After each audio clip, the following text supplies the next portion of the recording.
everybody, Tim Norris here, aka GreyElephant. And Carmen Norris, FemElephant. Thought we'd take a quick minute and talk to you guys before we actually get into the live play. This is something very new for us. Neither one of us has really been much into RPG stuff, tabletop RPG. So. No, I've always kind of wanted to get into RPG, but, I thought it would take too much time. It'd be a big investment, so it was just kind of intimidating. So we've really never tried it. Right, so this is something new for us, and we're more into tabletop board gaming. And yeah.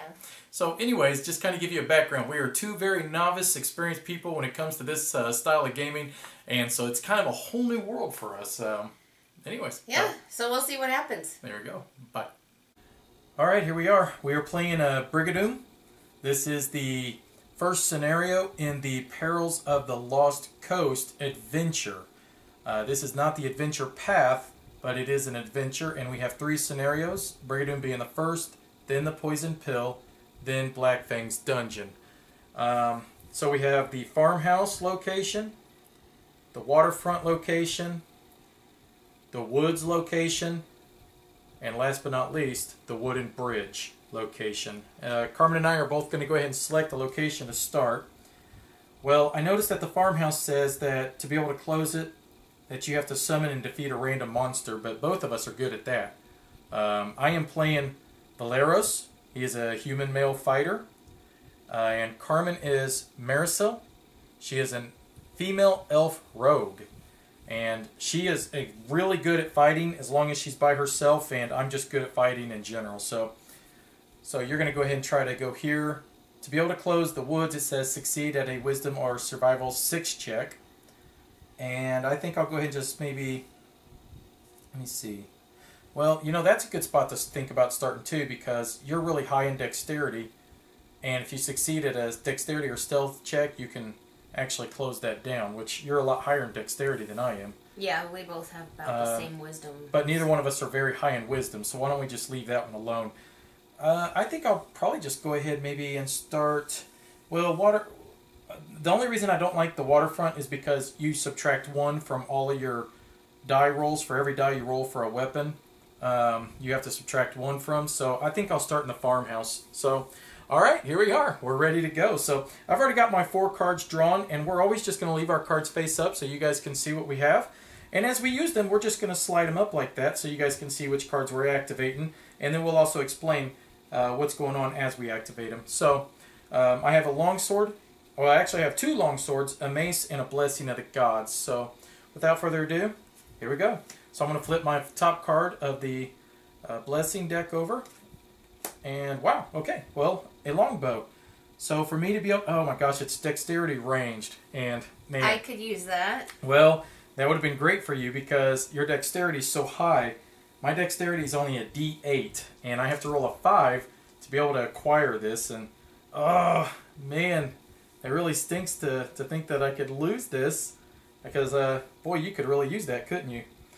All right, well, I mean, I could try a blessing of the gods to combine it and roll 2 D8s, but. I don't really think that's a good idea, so... And I missed, unfortunately, so that's too bad. I know Carmen would have loved to have had that longbow, but it is what it is. And I think I'm going to go ahead and just stop there, and I'll let it go ahead and pass over to your turn. So I'll go ahead and flip your card for you. Alright, this is the Blessing of TORAG, and it says that you can add 2 dice to a non-combat strength. Oh, wow, what do you... Ooh, armor! Nice! Magic leather armor! And... a Constitution Fortitude 2. Oh my gosh. My Constitution is a D8. What is yours? A D6? Yeah. Oh my gosh. Wow. So what's this magic armor do? Banish... Okay. Recharge this card to reduce combat damage dealt to you by 1. Yeah. Banish this card to reduce all damage dealt to you to 0. If you are proficient with light armors, which I am, bury this card instead. Yeah. If you are proficient with light armors, you may recharge this card when you reset your hand. Oh my god, I want leather armor. I want magic leather armor. I have leather armor, but you it don't does have not allow magic me. leather. Yeah, it doesn't allow me to bury it. Yeah.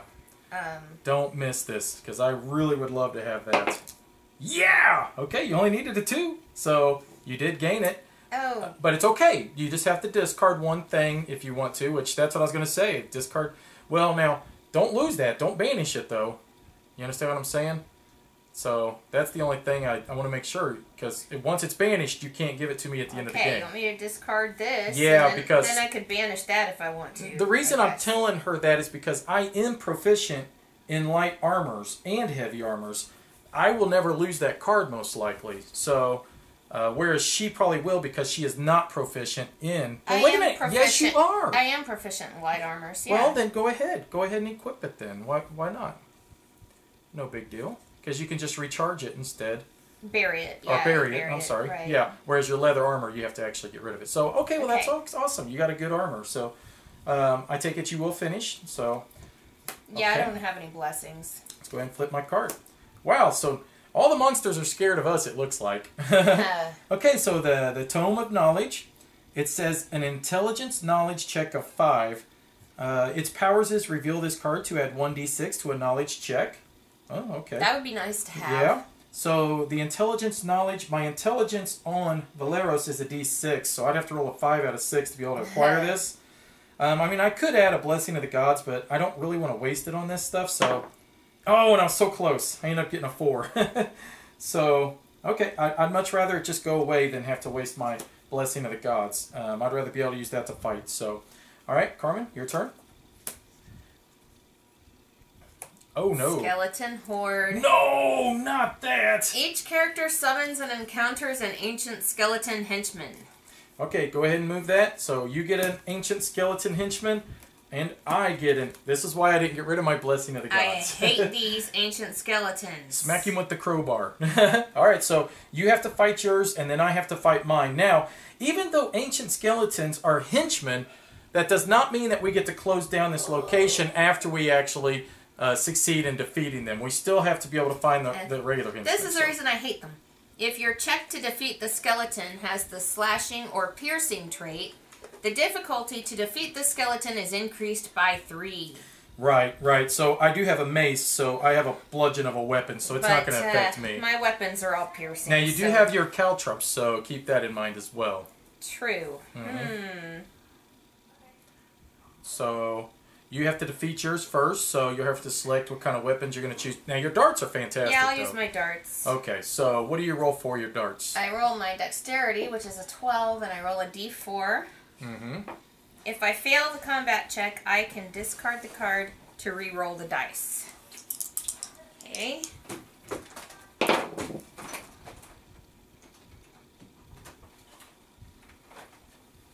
I fail. You failed, didn't you?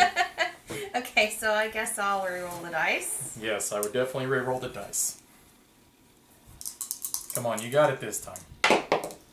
There you go. Good job. Okay, so we just went ahead and banished him back into the box, and now I have to try to defeat mine. Now, Valeros is, I mean, ancient skeletons ain't nothing to me, truthfully. I'm going to go ahead and use my mace. The reason I'll use my mace is because the piercing weapons, like Carmen already explained, will increase the combat of the skeleton. So, the mace will let me add a D8 to my combat. Valeros normally gets a D10, and then he has a +3 natural melee strength. So, overall, I've got 18, 19, 20, 21 I could possibly roll. I just need to get an 8. Now, if I wanted to, I could also discard this to get another D4. And you know what? I think I'm going to go ahead and do that. But the benefit of Valeros is that whenever you have to discard a weapon, you actually get to recharge it instead. So I'm going to put that on the bottom of my deck instead and be able to use that again. So, and I have 8, 14, 16, 17, 18, 19. I think you got it. I don't know. That may not be enough. So I went ahead and just whooped up my ancient skeleton as well. So thanks for the skeleton. I appreciate that. That was a lot of fun. Yeah, you're welcome. Okay, so I'd imagine that's going to end your turn this time. Yep. Alright, so you are already some darts down and also leather armor, but the leather armor was because you replaced it with that. So. I have no weapon. Yeah. Well, you have your caltrops, and keep that in mind. You need to get your daggers, though. Daggers are perfect for her. So, okay, I'm going to go ahead and flip over the next blessing. And I also need to draw a card too. Oh, no, I do not. That's right, I do not, because I draw at the end of my turn. I'm glad I remembered that. Okay, so this blessing says, discard this card to add 2 dice to a check when playing a spell. Well, Valeros doesn't play too many spells. Ooh, what do we got here? A large chest. Ooh. Okay. Fancy. So the difficulty to defeat this barrier is increased by the adventure deck number. Well, this is not an adventure deck number, so I'm okay with that. If defeated, add 1d4 random weapons from the box to your hand. Oh, if undefeated, you may banish this barrier. Okay, so I can actually use my strength on this, which that's good because Valeros rolls a d10 for his strength with an additional +3.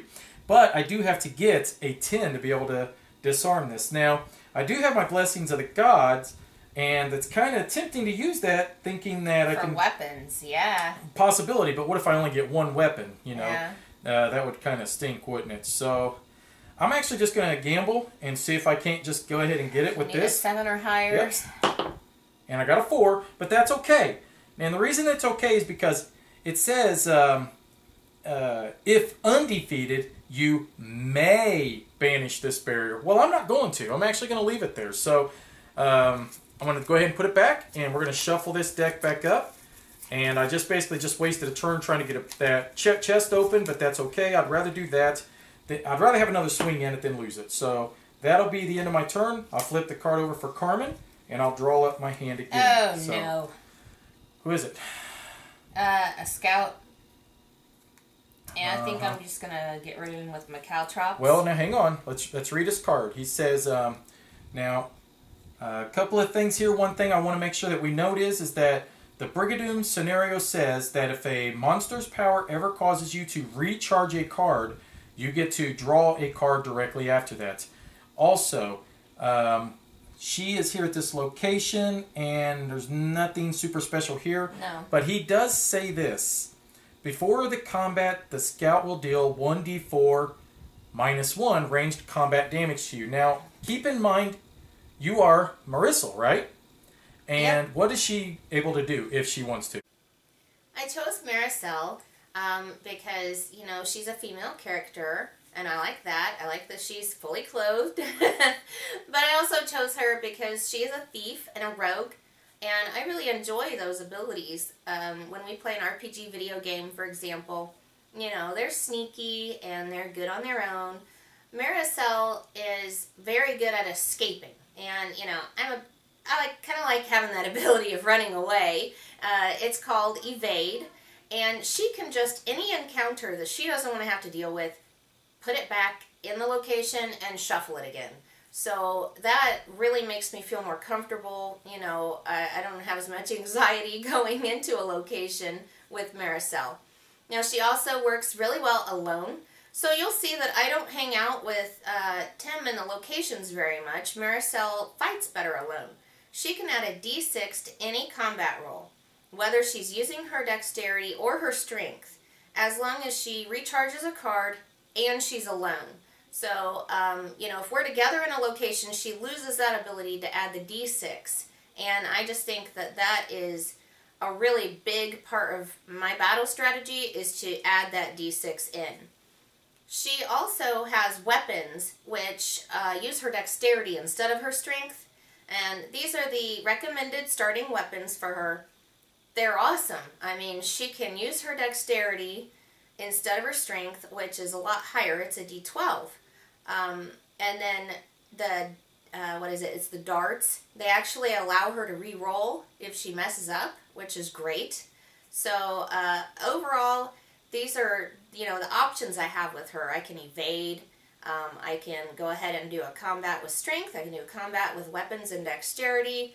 And she's just overall a really good character. I think what I hate to see you do is use your caltrops and waste them on this guy already. I don't know, I mean, but that's totally up to you. When the scout came up, I was immediately scared because I don't have any weapons, and I really rely on those for my combat. So I decided immediately, just off the bat, oh, I'm going to use my caltrops, I'll get rid of him. You know, but that actually wasn't a good decision at all. I should have kept them for later in the game. This was way too early to use them. In addition, the caltrops was used incorrectly in this instance. He should have dealt me the damage from the encounter, and then the caltrops allows me to defeat him. Caltrops to go ahead and get rid of him immediately. And I still have no weapon. And basically the way these worked was, it says that banish this card to defeat a monster whose highest difficulty to defeat is a 9 or lower. So that guy was only an 8, so therefore she did succeed. So, alright, so play will go back to me. A Blessing of CALISTRIA. Discard this card to add 2 dice to a non-combat dexterity check. Alright. Skeleton. Alright, so this skeleton is immune to mental or poison damage traits. If your check to defeat the skeleton has either the slashing or piercing trait, the difficulty to defeat the skeleton is increased by 3. Well, I will go ahead and use my longsword, and so it does have the slashing trait. So I normally get a D10. The longsword will give me a D8, and then I am going to go ahead and recharge that longsword to get an additional D6 as well. So let's go ahead and just see if we can't just whoop up this skeleton. I need to get at least an 11. And I got that. So I got 18, 19, 20, 21, counting Valeris' natural strength. So we have destroyed this skeleton, a good one. So he is out of the game. Now, I could go ahead and possibly use one of these blessings to try to scout further, but because we are getting, let me see, 1, 2, 3, 4, 5, 6, 7. Well, we got 23 cards left in the blessing deck, so I'll probably hold off on that and not panic too much. So I'm going to go ahead and end my turn. So Carmen, you have the Blessing of SARENRAE.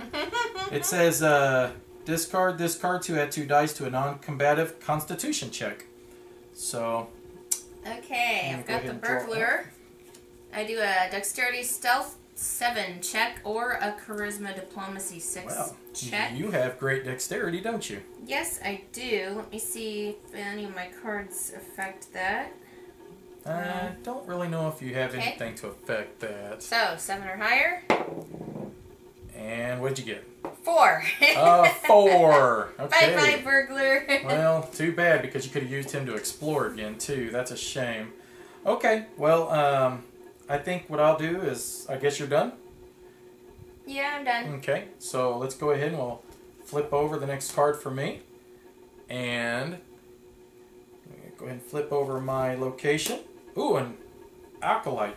Okay, so I have to do a Charisma, Diplomacy, Arcane, Divine check of 6. My Charisma is a 6, and then I get a +2 for Diplomacy. So there's a chance I could get her. So let's see, but I have to roll at least a 4 or better. And I roll a 2. Wow, the dice ain't loving us too much, are they? Her hood looked too evil. Yeah, she's kind of good looking, though. Her hood is weird. You can travel with me anytime, baby. Okay, are you ready? Let's go back to you. All right, a Blessing of SARENRAE. Oh, it's the bad guy. What you want? So the bad guy, this is an opportunity to not only to defeat him, but we won't win the game because we have all these other open locations, but what we can do is close down that location, the wooden bridge, though. So, and I gotta tell you what I'm happy about. Before the encounter, recharge 2 cards of your choice. That's right. Now, if a monster's card causes you to recharge a card, draw a card after doing so. Yay! Now, is he a monster? Yes. His type listed right here. He is, in fact, a monster. He doesn't look like a monster, but... You're a monster! He's a monster inside. Yes, he is. Okay. So you get to go ahead and discard 2 cards, which is also going to allow you to draw 2 cards. Recharge, not discard. Well, yeah, right. I'm sorry. Yeah. Come on, weapons. Come on, weapon. Ah! Well, okay. So you're going to have to... Now, see, the thing about this is that I do have a Blessing of the Gods to try to help you here. But if you fail on this, we're going to have some issues, aren't we? And I don't think you have anything other than your strength to fight him with. Okay, well, my strength is a D8. Well, I'll go ahead and play a Blessing of the Gods. So that gives me 2 D8s. And that'll give you an additional D8. And I can also recharge a card to add a D6. Let's do that. Let's see. And the reason that she can do that is because she's fighting by herself in a location. That is the only reason that she can do that. That's why it's good that she stays by herself. Let's see what happens. 6. Oh my goodness. You got 9. You got 9. Okay, so immediately you're going to receive 1 point of damage, which can be absorbed by the bracers at least. And that will recharge him. Goodness, Carmen. Okay, so here's what happens. Because Carmen cannot roll dice, he is going to take 3 cards off of our blessing deck. So our timer just went down. All of these locations are open now. I could have tried to temporarily close this location, but honestly I didn't think it was necessary. I honestly thought that she would beat him. But we're going to shuffle these. We're going to place a card back on top of each one of these decks. Now we shuffle that, and we shuffle them all again. 2d8s, 1d6, a potential of 22, and you roll a... 9. A 9. So this really puts us behind the 8 ball, because now we have no clue where he's at, plus we still have an open location. Yeah, if I would have defeated him, we would have been able to close that location. He still would have escaped, and we wouldn't know where he's at. Well, but we'd only had 3 other areas to look. Well, True. Yeah. Plus, the blessings to mix in with him would have come out of the box. So now we've lost 3 blessings off of our timer. This hurt really bad. Not to mention you made me waste a blessing. Yeah. Not to mention you took damage. I was actually glad he only hurt me for 1, and it was my bracers, so I didn't have to discard him, at least. That's at least that, you know? That's at least that. Even though I really whiffed, at least it's that. Okay, hey, we're going to actually end it here. This is the first clip of our adventure. We're going to continue in the next segment. We're actually working on that right now, so you'll be able to see how the exciting adventure continues here soon. Thanks for watching.